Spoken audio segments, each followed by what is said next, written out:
गणेश मुद्रा आज आपण बघणार आहोत। गणेश मुद्रेने तुमचे खांदे, तुमचे हात आणि तुमचे हृदय या सगळ्याचे स्नायू सशक्त व्हायला मदत होते।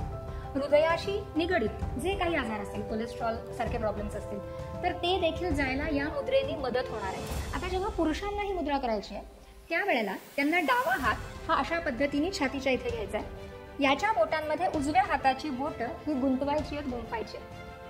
शरीर अगदी रिलॅक्स, पूर्णपणे शांत, शिथिल करायचं आणि शांतपणे श्वास घ्यायचा आणि सोडायचा। जेव्हा आपण श्वास घेणार आहोत तेव्हा ही बोट खेचायची आहेत, तिथे थोडासा जोर द्यायचा आणि जेव्हा श्वास सोडणार आहोत तेव्हा ती शिथिल करायची। आता हे झालं पुरुषांच्या बाबतीत। स्त्रियांच्या बाबतीत विरुद्ध, म्हणजे उजवा हात हा अशा पद्धतीने छातीवरती आणि डावा हात हा त्याच्यामध्ये अडकवायचा आहे। प्रोसेस तीच आहे।